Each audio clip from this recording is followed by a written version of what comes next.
এখানে দুইটা অঙ্ক আছে, অনেকে এই দুইটা অঙ্ক নিয়ে কনফিউশনে থাকে। এই অঙ্ক দুইটা কিন্তু খুবই ইজি, তোমরা চেষ্টা করবে এখানে ক্লু খোঁজার চেষ্টা করবে। ক্লু ক্লু খোঁজার চেষ্টা করবে যে এই খালি ঘরে কত বসবে। যেমন ধরো এই যে আমরা যে 8 দিয়ে যদি গুণ করি, এখানে কতকে গুণ করলে এখানে 4 হয়। 8 দিয়ে কোন কোন সংখ্যাকে গুণ করলে এখানে 4 হয় সেটা খেয়াল করবে। নাম্বার হচ্ছে এই একটা বিষয়। আবার 1 দিয়ে এই সংখ্যাটাকে গুণ করলে এই যে এখানে দেওয়া আছে 8, কারণ আমরা যে পরের সংখ্যাটার থেকে 1 থেকে যে এটাকে গুণ করব তখন কিন্তু 8 হবে। তো সেই হিসাবে যদি আমাদের এখানে 1 থেকে গুণ করলে 8 নামে, তাহলে আমরা এখানে সহজেই ধরে নিতে পারি যে এখানে হবে 8। এই ঘরটায় হবে যে 8, সেটা আমরা সহজেই ধরে নিতে পারি, কারণ হচ্ছে আমরা কুলু পাইছি এই 1 থেকে এই 8 রে গুণ করলে এখানে 8 হয়। আর এটাও দেখো মিলে গেছে, 8 8 64, 64 4। তারপরে হাতে কত থাকবে আমাদের? 6 থাকবে।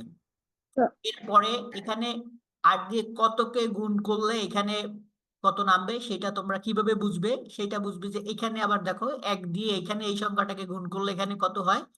2। যেহেতু আমরা এই যে 1 দিয়ে 8 কে গুণ করছিলাম তখন 8 হয়েছিল, এটা এখানের নাম ছিল। আবার 1 দিয়ে কতকে গুণ করলে 2 হবে সেটা তোমরা বুঝো, বলো একজনে। 1 দিয়ে কতকে গুণ করলে এই যে এখানে 2 হবে, এইটাই তো নামবে এখানে, নাকি? আমরা 1 থেকে যেটা গুণ করবো সেটাই তো এখানে এই লাইনে নামাবো, তাই না? তাহলে স্যার 1, দুই। হ্যাঁ, স্যার 2। স্যার এখানে দুই দুই হবে। 2 দুই হবে। হবে। গুড, 2। তাহলে এখন দুই দেখো হবে। 8 8 8 8 এইটা যদি এখন এই ঘরটা আমরা ফিল আপ করি, 8 8 64 4, হাত থাকে 6, তাহলে 8 দুগুণে 16, 16 আর হচ্ছে গিয়ে আমার 6 6, তাহলে কত হয়?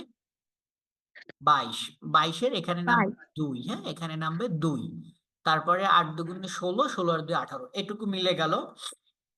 এখানে আমার 3টা ঘর পেয়ে গেলাম। এরপরে হচ্ছে এই ঘরটা কত হবে সেইটা আবার এখানে পুরোটা তোমাকে দেওয়া আছে, এই যে এইটা নামানো আছে। এটার সাথে তুমি গুণ করে দেখবে এখন এটা কত দিয়ে গুণ করলে এটা হয়। তা আমরা যদি এখানে এটাকে খেয়াল করি, আমরা কত দিয়ে গুণ করলে এটা এটা এখানে আবার 4 হয়। আমরা জানি 8-এর সাথে 3 গুণ করলে 4 হয়। আবার 8 গুণ করলে হয় 64, আমরা দুইটাই দেখব। 3 দিয়ে যদি করি, 3 8 24, 4 হাত থাকে 2। তারপরে 3 দুগুণে 6, 6 আর 2 8, কিন্তু এখানে আছে 2। না, অতএব 9।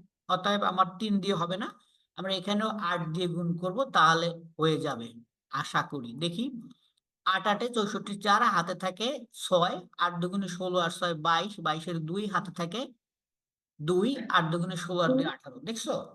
তাহলে এখানে হলো 8।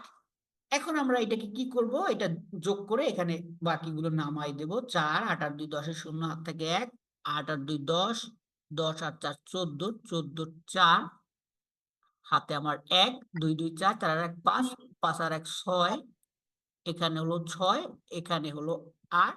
এই অঙ্কগুলো করার নিয়ম হচ্ছে তোমাকে ক্লু খুঁজতে হবে, যে যে একটা পরে হয়তো একটা ক্লু দেওয়া আছে, সেই ক্লু পেলে তারপরে অঙ্কগুলো করতে হবে।